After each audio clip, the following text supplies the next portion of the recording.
Hechos 18. Nueva traducción viviente. Pablo conoce a Priscila y a Aquila en Corinto.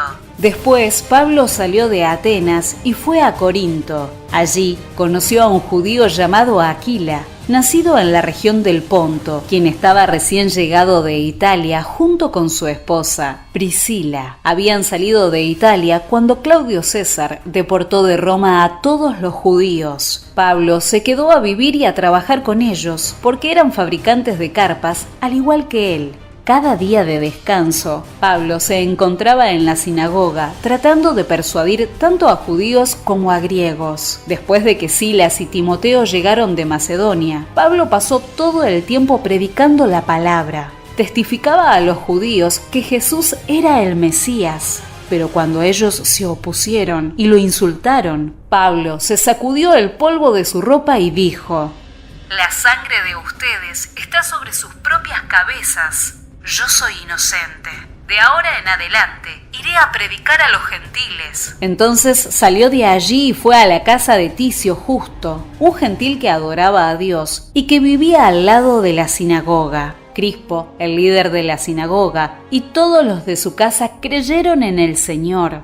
Muchos otros en Corinto también escucharon a Pablo, se convirtieron en creyentes y fueron bautizados. Una noche, el Señor le habló a Pablo en una visión y le dijo: No tengas miedo, habla con libertad, no te quedes callado, pues yo estoy contigo y nadie te atacará ni te hará daño, porque mucha gente de esta ciudad me pertenece. Así que Pablo se quedó allí 1 año y medio enseñando la palabra de Dios. Cuando Galión llegó a ser gobernador de Acaya, unos judíos se levantaron contra Pablo y lo llevaron ante el gobernador para juzgarlo. Acusaron a Pablo de persuadir a la gente a adorar a Dios en formas contrarias a nuestra ley. Pero justo cuando Pablo comenzó a defenderse, Galión se dirigió a los acusadores de Pablo y dijo: Escuchen, ustedes, judíos, si aquí hubiera alguna fechoría o un delito grave, yo tendré una razón para aceptar el caso.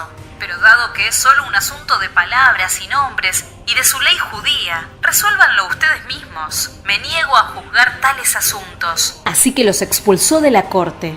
Entonces la multitud agarró a Sóstenes, el líder de la sinagoga, y lo golpeó allí mismo en la corte. Pero Galión no le dio a eso ninguna importancia. Pablo regresa a Antioquía de Siria. Después, Pablo se quedó en Corinto un tiempo más. Luego se despidió de los hermanos y fue a Cencrea, que quedaba cerca. Allí se rapó la cabeza, según la costumbre judía, en señal de haber cumplido un voto. Después se embarcó hacia Siria y llevó a Priscila y a Aquila con él. Primero se detuvieron en el puerto de Éfeso, donde Pablo dejó a los demás. Mientras estuvo en Éfeso, fue a la sinagoga para razonar con los judíos. Le pidieron que se quedara más tiempo, pero él se negó. Al irse, sin embargo, dijo: Si Dios quiere, regresaré. Entonces zarpó de Éfeso. La siguiente parada fue en el puerto de Cesarea. De allí subió y visitó a la iglesia de Jerusalén y luego regresó a Antioquía. Después de pasar un tiempo en Antioquía, Pablo regresó por Galicia y Frigia, donde visitó y fortaleció a todos los creyentes.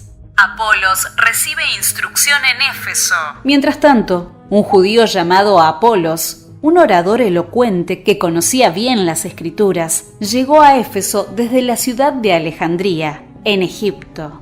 Había recibido enseñanza en el camino del Señor y les enseñó a otros acerca de Jesús con espíritu entusiasta y con precisión. Sin embargo, él solo sabía acerca del bautismo de Juan. Cuando Priscila y Aquila lo escucharon predicar con valentía en la sinagoga, lo llevaron aparte y le explicaron el camino de Dios con aún más precisión. Apolos pensaba ir a Acaya y los hermanos de Éfeso lo animaron para que fuera. Les escribieron a los creyentes de Acaya para pedirles que lo recibieran. Cuando Apolos llegó, resultó ser de gran beneficio para los que, por la gracia de Dios, habían creído. Refutaba a los judíos en debates públicos con argumentos poderosos. Usando las Escrituras, les explicaba que Jesús es el Mesías. Hechos